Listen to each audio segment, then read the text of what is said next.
안녕하십니까. 이번 강의는 페이지 184페이지 22번입니다. 22번. 공유에 관한 설명 중 가장 잘못된 것은 1번. 공유자는 공유물의 분할을 청구할 수 있다. 맞죠? 공유물의 분할은 자유로우니까요. 2번. 공유물의 분할은 공유자 중 일부의 자에 의하여서는 할 수 없고 공유자 전원이 분할 절차에 참여해서 하여야 합니다. 따라서 지분이 1%가 있든 0.5%가 있든 한 사람이라고도 제외하고 이루어진 공유물 분할은 무효가 된다는 게 우리 판례의 입장이죠. 3번. 공유자가 상속인 없이 사망한 때에는 그 지분은 다른 공유자에게 그들의 지분 비율로 귀속하게 되는데 이걸 우리가 공유지분의 탄력성이라고 하죠. 4번. 각 공유자는 공유물 전부를 지분의 비율로 사용 수익할 수 있다. 지분의 비율로 사용 수익할 수 있다는 건 당연한 건데 조심할 것은 공유물이 어디죠? 전부를 사용한다는 거죠. 왜냐하면 공유란 물건을 나눠 가지고 있는 것이 아니라 소유권을 나눠 가지고 있는 거다. 따라서 공유 지분은 소유권에 대해서는 일부지만 목적물 물건에 대해서는 전부에 대한 권리니까. 답은 5번이죠. 다른 공유자의 동의 없이 공유 지분을 임의로 처분하지 못한다. X. 공유 지분은 자유롭게 처분할 수 있습니다. 따라서 답은 뭐죠? 5번이 되는 거죠. 23번. 다음 중 공유 관계가 성립하지 않는 경우는 이렇게 나오죠. 일단 우리가 의의는 이렇게 정리하기로 했죠. 조합의 소유 형태가 합유, 법인 아닌 사단의 소유 형태가 공유예요. 두 가지를 제외한 나머지 모든 공동 소유가 뭐가 되냐면 공유가 되는데, 그러면 공유 관계가 성립하지 않는다 이렇게 물어보면 결국은 조합이나 법인 아닌 사단을 찾으시면 돼요. 교재 보시면 5번 보시면 수탁자가 수인 있는 경우에 신탁재산인데 요거는 수탁자 간의 조합으로 이해합니다. 이것도 일종의 조합이에요. 따라서 5번은 뭐죠? 합유이기 때문에 답은 뭐죠? 5번이 되고, 그래서 우리가 조합에 의해서 뭘 기억했죠? 동업자가 뭐죠? 도합이다. 하나 더 추가한다면 수탁자가 여러 명 있는 경우에 신탁재산도 조합이다. 따라서 그 소유 형태는 합유가 된다는 것도 좀 하나 기억해 두시기 바랍니다. 24번입니다.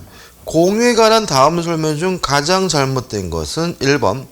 공유자의 지분은 균등한 것으로 추정한다. 맞습니다. 물론 불균등할 수도 있고 원칙은 균등하죠. 2번. 공유자는 그 지분을 처분할 수 있고 공유물 얻으려려 전부를 지분의 비율로 사용 수익할 수가 있습니다. 3번. 공유물의 이용 및 계량에 관한 사항은 공유자의 지분의 과반수로서 결정한다. 맞죠? 이용 및 계량과 같은 관리 행위는 지분의 과반수로서 결정하죠. 4번.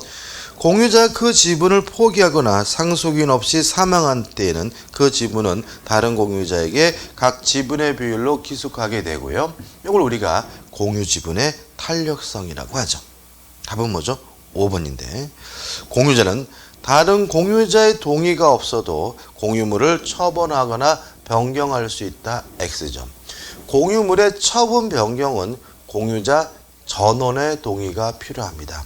다시 말하면 다른 공유자의 동의 없이는 처분할 수도 없고 변경할 수 없으므로 답은 5번이 되네요. 25번입니다. 옳지 않는 걸 찾네요. 1번. 공유자는 다른 공유자의 동의 없이 공유물을 처분하거나 변경하지 못한다. 맞죠? 앞에서 문제고 반복적인 반만 보면 될 것 같은데 3번. 공유물의 관리에 관한 사항. 이게 뭐죠? 이용 계량행위고 요거는 지분의 과반수로서 결정해야 되는 것이니까 각자가 할 수 있다는 지문은 X고 답은 3번이 되죠. 26번입니다. 다음은 공동 소유의 형태들이다. 그 중 성질을 달리하는 것은, 그럼 결국 이것도 조합이나 또는 법인 아닌 사단, 다시 말하면 합유나 총유를 찾으라는 얘기인데 3번. 수탁자가 수인 있는 경우 신탁재산은 조합이고 그 형태가 뭐가 되죠? 합유가 되고, 따라 답은 뭐죠? 3번이 되는 거죠. 27번입니다. 맞지 않는 거, 틀린 것을 찾는데 1번 보시면 총유에서는 공유 합유와 달리 지분이 존재하지 않는다. 맞죠? 총유의 가장 중요한 특징은 뭐가 없죠? 지분이 없다는 점이고요.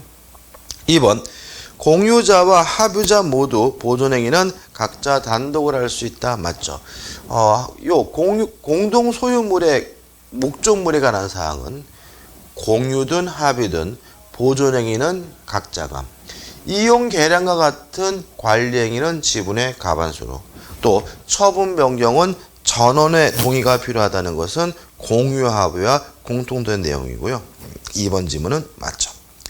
3번 공유자는 합유와 달리 각 공유자는 자기의 지분을 자유로이 처분할 수 있다. 맞죠. 공유 지분은 자유롭게 처분할 수 있고요. 합유 지분은 합유자 전원의 동의가 있어야지만 뭐 할 수 있어요? 처분할 수 있죠. 4번 합유에서는 공유와 달리 목적물의 처분 변경에 있어서 전원의 동의가 있어야 된다. X죠. 왜 X냐면 공유와 달리라는 말은 결국은 공유는 아닌데 합유는 그렇다 이런 뜻이죠. 합유든 공유든 목적물에 관한 처분 변경은 전원의 동의가 필요하기 때문에 답은 뭐죠? 4번이 됩니다. 5번 각 공유자가 언제든지 분할을 청구하여 공유관계를 종료시킬 수 있다는 점에서 공유는 합유와 다르다. 맞는 질문이죠. 답은 4번입니다. 28번입니다. 합유에 관한 다음 설명 중 맞지 않는 것은 일단 합유도 지분이 있고 지분은 목적물 전부에 미친다는 점에서는 합유와 공유의 공통된 특징이기 때문에 1번은 맞는 지문이고요. 2번 합유물에 관한 사항 보존행위는 단독으로 처분 변경은 전원의 동의가 있어야 된다는 점도 공유와 공통된 내용이고요. 그 다음에 3번 다른 점이죠. 합유자는 전원의 동의 없이 합유물에 대한 지분을 처분하지 못하고 또 합유물의 분할을 청구하지 못한다. 이게 뭐죠? 공유의 차이점이고요. 하나 더 있죠. 뭐죠? 지분이 상속되지 않습니다. 따라서 5번 보시면 부동산의 합유자가 사망한 경우에는 그 상속인이 합유자로서의 지위를 승계한다는 지문은 뭐가 돼요? X가 되는 거죠. 그래서 답은 5번이 되고 좀 기억해 두셔야 될 사항이죠. 자, 넘기시면 이제 심화 사례 문제 가지고 사례 문제들이 나오고 있죠. 자, 1번 문제입니다. 갑과 을의 대지 및 주택은 이웃하고 있다. 상린관계에 관한 설명 중 옳은 것은 1번 을 소유 주택의 일부는 갑 소유 대지와 을 소유 대지의 경계표인 담이 될 수 없다. X죠. 그죠? 담 될 수 있죠. 2번 나무 가지가 넘어오면 잘라달라고 요구하는 응하지 않으면 제거할 수 있고요. 나무 뿌리가 넘어오면 발견하는 즉시 바로 제거할 수가 있기 때문에 2번 갑 소유 갑나무 뿌리가 을 소유 대지를 침범한 경우 을은 갑의 의사에 반해서도 임의로 그 뿌리를 제거할 수 있다는 지문은 맞는 지문이고요. 답은 뭐죠? 2번입니다. 3번 인지사용 청구권이죠. 인지사용 청구권은 형성권이 아니라 청구권이기 때문에 들어가려면 이웃거주자의 뭐가 필요하냐면 동의가 필요해요. 근데 조심할 것은 뭐냐면 들어가고자 하는 것이 만약에 주고 나면 법원의 판결로서도 그 동의, 승낙을 대신할 수가 없습니다. 이런 얘기죠. 우리가 국가기관인 경찰관이나 검사가 개인의 주거에 들어가려면 뭐가 필요하죠? 수색영장이나 체포영장이나 구속영장이 필요하죠. 다시 말하면 국가기관도 개인의 주거에 들어가기 위해선 법원이 발부한 뭐가요? 영장이라는 특별한 형식이 필요한 거죠. 근데 이거는 국가기관에는 그런 것이 허용될지 모르지만 개인에게는 그런 것이 허용되지 않습니다. 따라서 그 사람으로부터 반드시 뭘 받아야 돼요? 동의를 받아야 되고요. 그 동의를 법원의 판결로도 대신할 수가 없습니다. 읽어보면 3번 갑이 을 소유 주택에 들어갈 필요가 있는 경우에 을의 승낙을 받아야 하고 을이 거절하면 판결로 이에 가름할 수 있다는 지문은 뭐죠? X가 되는 거죠. 그 다음에 3번. 이것도 인지 사용 청구권이죠. 반드시 뭐가 필요하냐면 승낙이 필요해요. 따라서 갑이 건물을 건축하기 위해서 을 소유 대지의 사용이 필수적인 경우 필요한 범위에서 그 대지를 임의로 사용할 수 있다. X. 동의가 있어야 사용할 수가 있고요. 5번은 뭐 특별히 중요한 질문은 아닙니다. 그죠? 한번 보시면 될 것 같아요. 2번 문제입니다. 2번은 이제 옳은 걸 찾는데 그림을 보시면 그림이 굉장히 난해하죠. 좀 쉽게 좀 바꿔보면 이렇게 바꿀 수 있어요. 그림 1은 우리가 많이 보는 형태로 그리면 이렇게.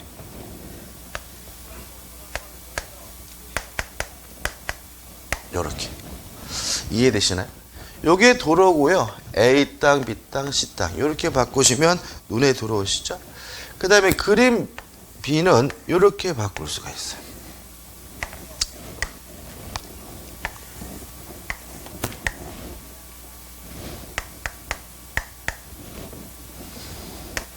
이렇게, 그죠? 이렇게 그림이 편하죠, 그죠? 근데 왜 이렇게 안 그리고 이렇게 거지같이 그려놨냐? 이게 왜 그러냐 하면은 이렇게 그려놓게 되면 요로 단임이 대지롱 이렇게 밖으로 빠져나간다는 생각을 할 수 있기 때문에 이게 단절되어 있는 것처럼 무슨 선처럼 그림을 그리게 되는 거 좀 이해하시기 바라고요. 자, 요거 가지고 이제 문제를 풀어보죠. 자, 옳은 걸 찾습니다. 1번 그림 1에서 CC의 소유자는 B집에 비하여 넓은 A지에 대해서만 통행권을 행사할 수 있다. X. 넓은지 좁은지는 고려하지 않고요. 어느 장소로 다닐 수 있는 거죠? 손해가 가장 적은 장소로 다닐 수가 있기 때문에 2번은 뭐죠? 1번은 X죠. 2번 그림 1에서 갑이 자신이 소유하던 한 필의 토지를 B지와 C지로 분할했어요. 그러면 요게 이제 뭐예요? 한 필지 토지였다는 거죠. 근데 이거를 B지와 C지로 뭐예요? 분할하여 C지를 을에게 양도했어요. 그러면 결국 뭐가 되는 거죠? 일부 양도가 되는 거죠. 계속 보시면 을은 갑소유 B지에 대하여만 통행권을 행사할 수 있다. 맞는 질문이죠. 다시 말하면 일부 양도 또는 분할로 인해서 맹지가 발생하면 요 토지를 뭐 할 수 있어요? 통행할 수 있는 것이고 특히 이 경우에는 뭐의 의무도 없죠? 보상해 줄 의무가 없는 무상의 주의토지 통행권이 되는 거죠. 답은 뭐죠? 2번입니다. 3번 그림 1에서 C지의 소유자에게 A지에 대한 주의토지 통행권이 인정된 경우에는 그 후 C지에 접하는 동로가 새로 개설되었더라도 위 통행권은 소멸하지 않는다. X죠. 주의토지 통행권은 공로로 출입하는 것이 불가능한 경우에 인정됩니다.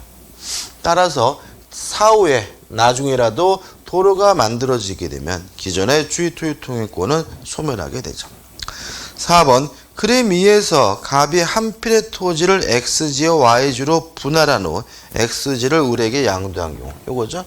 요게 뭐죠? 한 필지 토지였는데 XY를 분할해서 을에게 뭐죠? 양도했어요. 이것도 뭐죠? 일부 양도네요.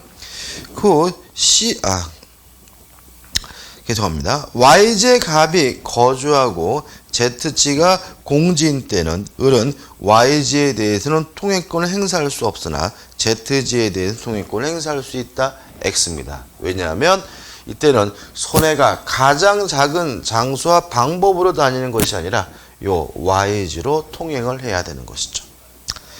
5번 그림 2에서 갑이 한 필의 토지를 X지, Y지로 분할하는 Y지를 을에게 양도한 경우 갑은 Y지에 대해서 통행권을 행사할 수 없다. X죠. 이것도 통행권을 뭐 할 수 있어요? 행사할 수가 있죠. 그래서 답은 뭐죠? 2번이죠. 그래서 그림이 굉장히 난해하긴 하지만 내용 자체는 기본적인 거니까 일부러 넣습니다. 자, 넘겨보시면 이제 3번 문제죠. A는 B의 X 토지를 매수하여 1992년 2월 1일부터 등기 없이 2014년 현재까지 점유하고 있다. 다음 설명 중 옳은 것은 그러면 1992년 2월 20일부터니까 20년이 되는 시점은 언제죠? 2012년 2월 2일이죠. 이미 20년이 지났음을 알 수가 있고요. 1번 A의 B에 대한 매매를 원인으로 한 소유권 이전 등기 청구권은 2002년 2월 1일 시효로 소멸한다. X입니다. 왜냐하면 매수인의 등기 청구권은 채권적 청구권이지만 점유를 계속하고 있다면 그 등기 청구권은 소멸시효 걸리지 않습니다. 2번 A가 매매를 원인으로 하여 점유를 개시하였음을 증명하지 못하면 그의 점유는 타조 점유로 본다. X입니다. 자조 점유임은 추정을 받기 때문에 점유자 스스로 뭐 할 필요 없죠? 입증할 필요가 없습니다. 3번 C가 2010년 9월 1일 X토지를 B로부터 매수하여 소유권을 취득한 경우 A는 X토지를 시효 취득할 수 없다. X입니다. 자, 왜냐하면 20년이 되는 시점은 2002년이죠. 그러면 결국은 2012년이죠. 죄송합니다. 제가 산수를 못해서 2012년이죠. 따라서 지금 취득 시효가 완성되기 전에 소유자가 바뀐 거죠. 따라서 취득 시효 완성자는 새로운 소유자인 현재의 소유자에게 이전 등기해달라고 청구할 수가 있기 때문에 3번도 뭐가 되죠? X가 되는 거죠. 다시 말하면 등기 청구의 상대방은 20년이 완성될 당시의 소유자죠. 4번 A가 2013년 3월 3일 D에게 X토지를 매도하여 점유를 이전했어요. 그러면 20년이 완성될 당시의 소유자에게만 등기를 청구할 수 있는 거기 때문에 완성된 후 소유권을 취득한 D에게는 뭐 할 수 없어요? 등기를 청구할 수가 없죠.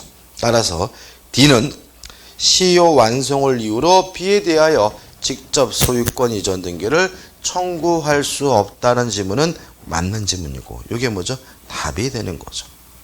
5번 E가 2014년 4월 4일 X토지의 청구권 보존에 가등기를 했어요. 자, 우리가 물권법 총론 시간에 배웠지만 가등기가 됐다 그래서 물권이 변동되는 것도 아니고요. 가등기 자체만은 아무런 효과가 없는 겁니다. 따라서 요 A의 입장에서는 B에게 여전히 이전 등기를 청구하는 것이 가능하니까, 다시 말하면 완성될 당시 소유자인 B에게 취득시효 완성을 이유로 등기해달라고 청구하는 것이 가능하니까 A는 더 이상 X토지를 시효 취득할 수 없다는 지문도 뭐가 되죠? X가 되죠. 4번 문제입니다. 갑은 20년간 소의 의사로 평온 공연하게 부동산을 점유하였다. 그러나 갑이 아직 취득시효로 인한 등기를 하고 있지 않던 중에 그 부동산 소유자의 을이 그 정을 알고 있는 병에게 그 부동산을 매도하여 소유권 이전 등을 격려한 경우에 대한 다음 설명은 타당한 것은, 일단 먼저 점검할 것은 을이 병에게 팔아먹었죠. 병이 소유권을 취득하나요? 기억나시나요? 취득시효가 완성된 후에 등기명의자 소유자가 팔아먹으면 매수인은 선악불문하고 소유권을 취득하고요. 다만 아는 것을 넘어가지고 적극 가담하면 그때는 반사회적 법률행위로서 무효가 되니까 그때만 소유권을 취득하지 못하잖아요. 근데 문제 지문에서 그 정을 알고 있는 병이라는 말은 적극 가담한 병이 아니라 악의 병이고요. 따라서 병은 소유권을 취득하게 됩니다. 그럼 이제 생각해 보자고요. 지금 갑은 20년이 지난 후에 아직 뭐 하지 못해요? 등기를 안 하고 있죠. 그러면 등기는 완성될 당시의 소유자인 누구에게만요? 을에게만 청구할 수 있고 병에게는 뭐 하지 못합니까? 등기를 청구하지 못하죠. 이게 뭐죠? 가장 핵심이겠죠. 자, 타당한 걸 찾습니다. 1번 갑의 시효로 목적 부동산의 소유권을 취득하였으므로 이는 법률의 규정에 따른 소유권 취득으로서 등기를 요하지 않는다. X입니다. 취득시효 완성을 이유로 소유권을 취득하려면 반드시 뭐가 필요하죠? 등기가 필요합니다.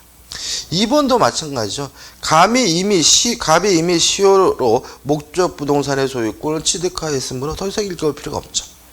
3번 갑은 병에 대하여 을의 채권자로서 부당이득 반환 청구권을 대의 행사할 수 없다. 맞죠? 다시 말하면 새로운 소유자인 병에게는 등기를 청구할 수도 없고요. 을을 대의해서도 권리를 행사할 수 없습니다. 왜냐하면 병은 합법적으로 적법하게 소유권을 취득했기 때문에요. 따라서 타당한 것은 3번이 되는 거죠. 4번 을은 갑에게 목적 부동산의 소유권 이전 등기 해줄 의무가 있는 자로서 목적 부동산을 병에게 매도하는 매매계약은 배임행위로서 무효이다. X죠. 을과 병 간의 매매계약은 원칙적으로 유효합니다. 5번 병은 악의자로서 보호받을 수 없다. 따라서 병은 목적 부동산의 소유권을 취득할 수 없다. X죠. 병은 선, 악 불문하고 소유권을 취득하고요. 다만 아는 것을 넘어가지고 뭐 해야지만요? 적극 가담해야지만 소유권이 없습니다. 5번 문제입니다. 갑은 을의 소유 명의로 되어 있는 A 부동산을 20년 넘게 점유하여 점유취득시효가 완성되었다. 그런데 그 을로부터 갑에게로 취득시효를 원인으로 한 소유권 이전 등기가 격려되기 전에 A 부동산의 소유 명의가 을로부터 병에게로 이전되었다. 다음 설명 중 판례할 때 옳은 것은 결국은 이 4번 문제, 5번 문제는 사실관계가 똑같죠. 그죠? 1번 갑은 을에 대한 시효 취득 인한 소유권 이전 등의 청구권을 상실한다. X. 갑은 완성될 당시의 소유자인 을에게는 여전히 뭐 할 수 있어요? 등기를 청구할 수가 있는 거죠. 물론 을이 병에게 팔아먹고 병에게 이전 등기를 해줬기 때문에 청구해봤자 못 해주겠죠. 그래도 청구는 할 수 있는 거죠. 따라서 2번 후에 어떤 사유로 을에게로 다시 A 부동산에 대한 소유권이 확보되면 갑은 을에 대하여 시효취득 효과를 주장할 수 있다. 맞지? 3번 따라 답은 뭐죠? 2번이 되는 거죠. 아무튼 등기 청구의 상대방은 20년 취득시효가 완성될 당시의 소유자입니다. 3번 갑은 병에 대하여도 취득시효로 대항할 수 있다. X. 병에게는 취득시효 완성을 주장할 수가 없고요.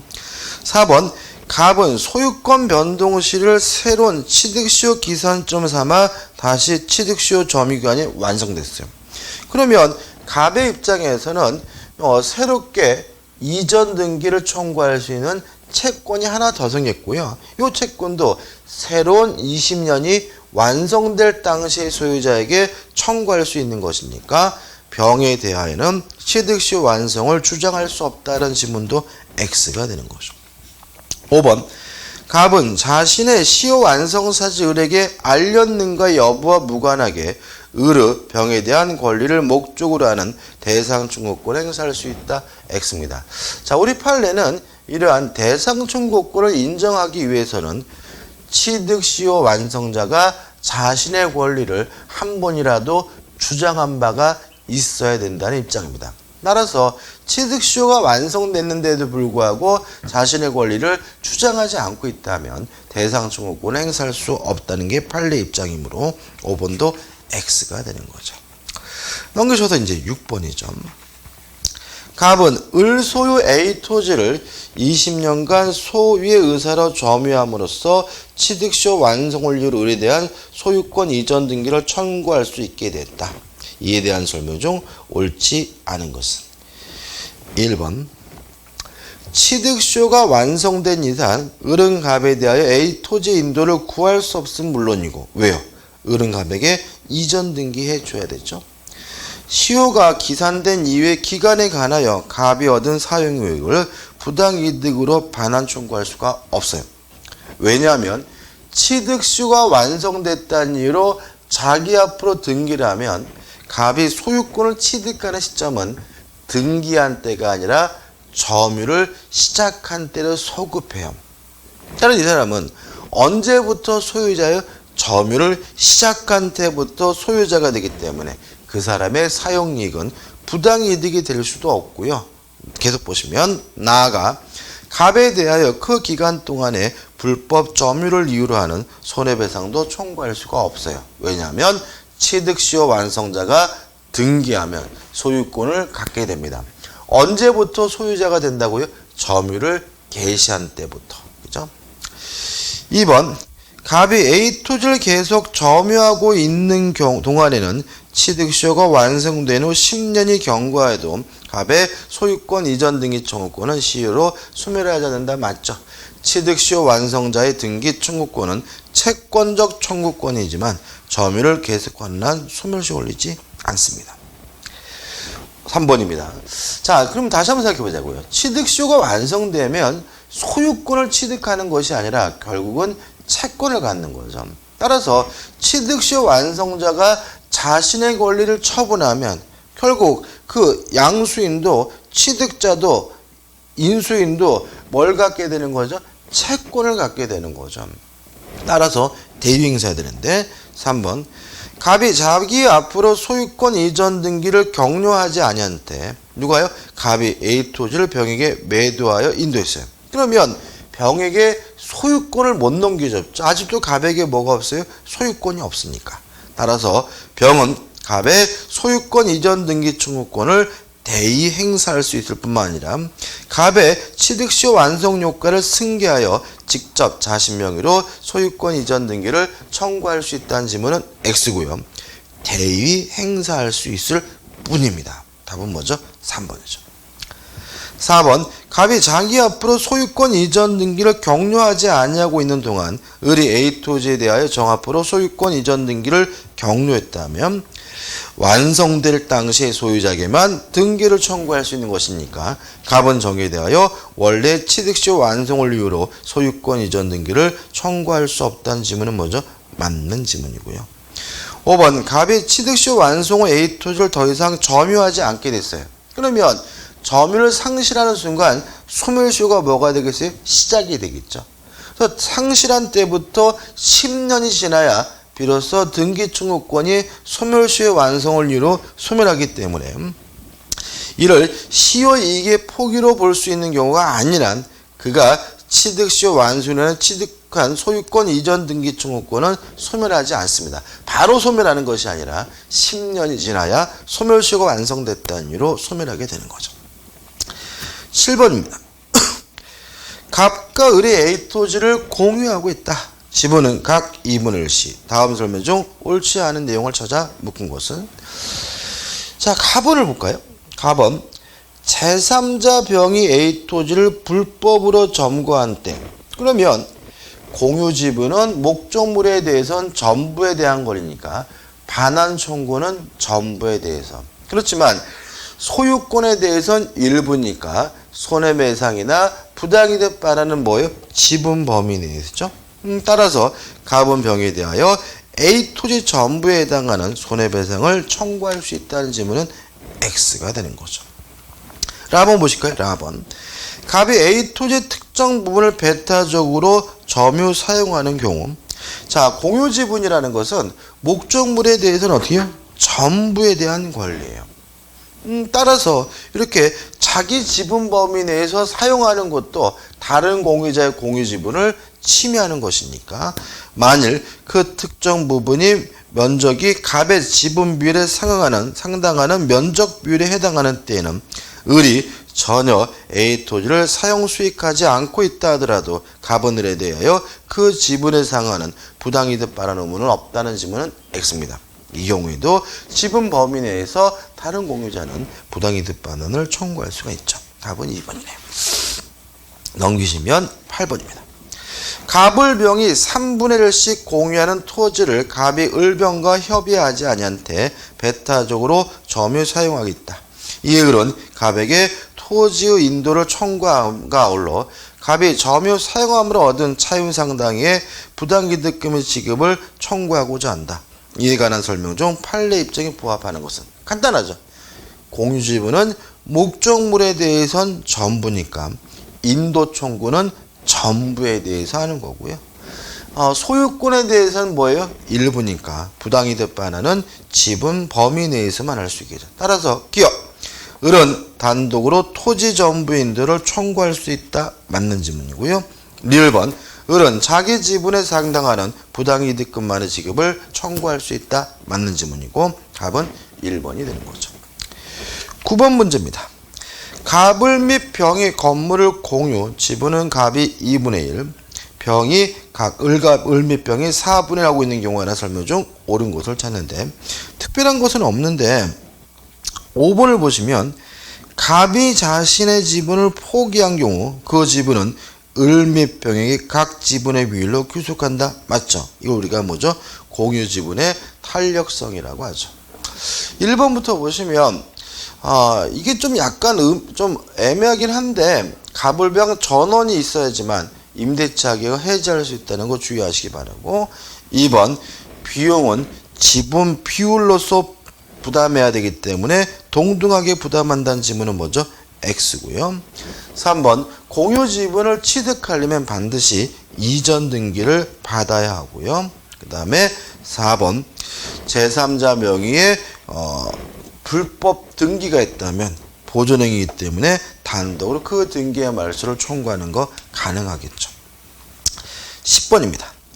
X 토지를 갑이 3분의 2의 지분, 을이 3분의 1의 지분으로 등기하여 공유하면서 그 관리 방법에 관해 별도로 협의하지 않았다. 다음 설명 중 틀린 것은? 자, 목적물에 관한 이용 계량 행위는 지분의 과반수로서 결정합니다. 따라서 갑의 지분이 3분의 1하면 갑은 독자적으로 이 목적물을 어떻게 사용 수익할 수 있는지 독자적으로 결정할 수가 있는 거니까 1번 병이 갑으로부터 X 토지의 특정 부분을 점유 사용 수익을 허락받아 점유한다면 병의 점유는 적법한 거예요. 왜요? 갑의 지분이 3분의 2니까요. 따라서 을은 갑에게 아무것도 청구하지 못하므로 을은 병을 상대로 그 토지 부분 반환을 청구할 수 있다는 지문이 뭐가 돼요? X가 되는 거죠. 자, 이번 강의 여기까지 하고요. 다음 강의 때 이어서 들어가도록 하겠습니다. 감사합니다.